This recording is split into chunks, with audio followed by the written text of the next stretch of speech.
welcome to an overview of classical conditioning, a behavioral learning theory.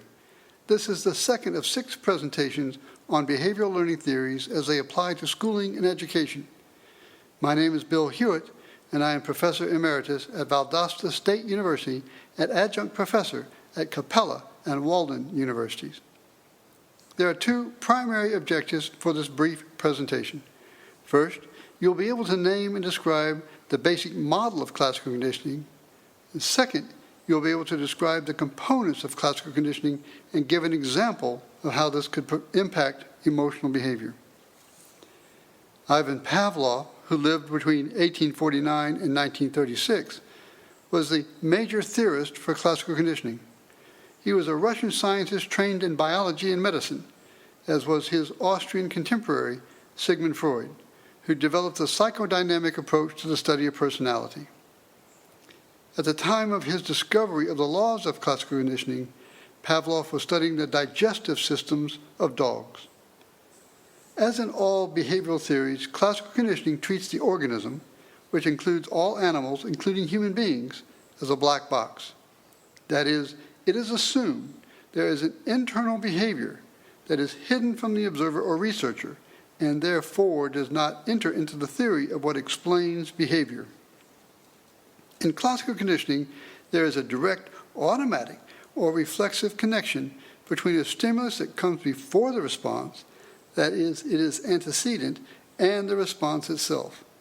The stimulus elicits or provokes a behavior that already exists. Classical conditioning is also called respondent conditioning because the organism responds automatically and involuntarily to a specific stimulus.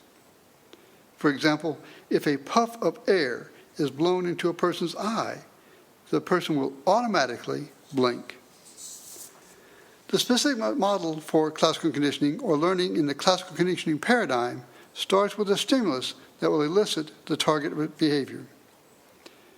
Using classical conditioning terminology, an unconditioned stimulus, labeled a UCS, elicits an unconditioned response, labeled a UCR. In the example, a puff of air, the UCS, elicits an eye blink, the UCR. There is also available a neutral stimulus, an NS, that is attended to by the organism, that is, it elicits an orienting response, or an OR. However, it does not elicit the target behavior. The NS could be anything, such as a light, a bell, or a person, that will draw the organism's attention. In this example, a hot dog, labeled a UCS, when presented to a dog that has been deprived of food, will elicit a salivating response, labeled a UCR. Just before the presentation of the hot dog, the researcher rings a bell, the neutral stimulus, or sometimes called the orienting stimulus, that produces an orienting response, OR. The NS is repeatedly paired with the UCS. That is, the bell is rung, and then the hot dog is presented to a dog that has been deprived of food. The NS, the bell, is continuously paired with the UCS, the hot dog. The UCS elicits the salivation response, the UCR, in the dog. Through the process of pairing, the dog learns to associate the 2 stimuli, the bell and the hot dog. Eventually, the NS, the bell, is associated with the UCS, hot dog, such that it will elicit the salivation response. This bell is now labeled a conditioned stimulus, or CS, because it elicits the salivation response through a learned association.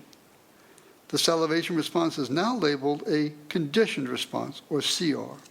When the bell elicits the salivation response, it does so because of learning. The salivation response in the 2 situations is essentially the same, but because the stimulus that elicits it does so through a learning process, the label given to it is changed. While there are a wide variety of ways that animals and human beings are classically conditioned, the most often occurrence in a classroom or school setting is when a stimulus that will automatically elicit a specific emotion, such as happy, sad, excited, or fearful, becomes associated with a previously neutral stimulus, such as a teacher, another student, a subject, the classroom, or the school. For example, a child goes to school and does not do well on a math lesson. Not doing well on the math lesson will automatically produce a negative response of anxiety or perhaps negative emotion. If these are continually paired, the student goes to school and does not do well on a lot of math lessons, then math, or perhaps the school, becomes associated with the emotional response of anxiety or negative emotion. The neutral stimulus, or NS, the school or perhaps math, will eventually begin to elicit the anxiety or negative emotion elicited by doing poorly in math, because it has been transformed into a CS, a conditioned stimulus. Simply seeing or even thinking about the school or math will now elicit the anxiety or negative emotion because it is associated with doing poorly in math. This is a learned association. Another example, the child may be bullied or harassed by other students and feels anxious or fearful when this happens. That is, the UCS of being harassed elicits the UCR of anxiety or fear.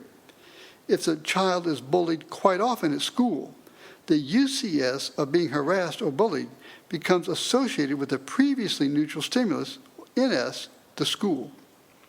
As a result of this learning that the two stimuli, the school and being bullied, are associated, going to school or even thinking about school will elicit the anxiety or fear response. The previously neutral stimulus has been transformed into a conditioned stimulus through a learning process. In summary, classical conditioning, as it is most often seen in school, will involve learning to associate different stimuli that elicit emotional responses. It is important to remember that the learned association is a result of a constant pairing between two stimuli. Therefore, in order to extinguish or eliminate the feeling of fear or anxiety when thinking about or entering the school, that association must be broken or discontinued. Simply talking to the child about not worrying about what others say or do, or encouraging the child to do his best in math will not work. The child actually has to experience being successful in math or going to school and being treated pleasantly.